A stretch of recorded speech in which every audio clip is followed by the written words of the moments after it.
and welcome back to Trainer TV. My name is Professor Chris, and you are watching week 4 of how to build a Pokemon deck.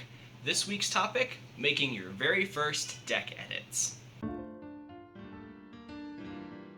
From what you know about the decks that we're talking about currently, you'll know that they have a lot of work to be done. What I started off with this week was taking out a whole bunch of that energy out of my Greninja deck and replacing it with a couple different supporters, Pokemon, and items in order to help the deck accomplish its main goal. So after taking out a whole bunch of that energy, we're only left with 8 energy cards in total, and they are 6 water energy and 2 steel energy. It's just enough to attack, plus a little bit extra to cover for any types of energy that may be prized.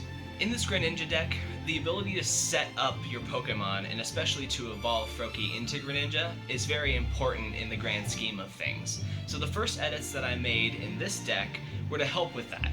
The first trainer card I added were 4 copies of the card Professor Sycamore. Professor Sycamore, as you know, allows you to discard your hand and draw 7 more cards. This helps you go through your deck a little faster, and hopefully you'll be able to set up a little faster.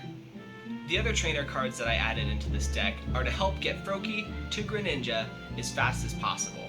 The first one is going to be Dive Ball. Dive Ball allows you to search your deck for any water-type Pokemon in it. You don't have to discard anything like you do with Ultra Ball, and you get to search through your whole deck rather than just some of it like Great Ball does. The other one that I added is going to be Rare Candy. Rare Candy lets me go straight from Froakie to Greninja and skip Frogadier completely and get me ahead by 1 turn. For those of you with good memories, you'll remember that my Greninja's main attack is Mat Block. Mat Block allows me to flip a coin, and if I hit heads, I can discard an energy card attached to the opponent's Pokemon. I've added some trainer cards to help accompany this goal and do it more efficiently and more consistently than I would just by using that attack alone. The first one I've added is the card Team Flare Grunt. Team Flare Grunt allows me to play it down and discard any energy on the opponent's active Pokemon. This is great, it doesn't require a coin flip, simple and easy energy denial. And the next one are going to be the pairs of hammers. You'll remember that my deck came with 2 crushing hammers already. If I flip a coin and hit heads, I can discard an energy card attached to any of my opponent's Pokemon.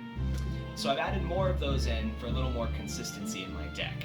The other one I've added is the Enhanced Hammer card. It doesn't require a coin flip, but it can only discard special energy. If you're facing those double colorless, or double dragon, or whatever kind of special energy you're facing, Enhanced Hammer is wonderful for being able to take those out, no risks taken.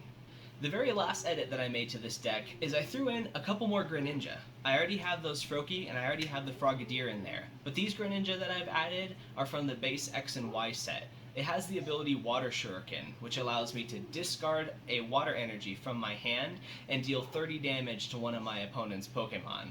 That allows me to get up a little bit of chip damage as well as the damage from my main Greninja, and hopefully I'll be on my way to knocking out Pokemon just a little bit faster that way. Now that you've seen my deck edits, you can take these same principles and apply them to your deck. Pick cards that have good synergy for your Pokemon typing and use those to get set up as fast as you can, and then also throw in some other trainers and supporters in order to help you accomplish your main goal, just like I did with the energy denying Team Flare Grunt, Crushing Hammer, and Enhanced Hammers. Thank you guys so much for tuning in again to this episode. I really hope that you enjoyed it and that this helped give you some ideas for your own personal decks. If you have any questions about these types of cards, leave me a comment down below. Either Trainer or myself will be here to answer those for you.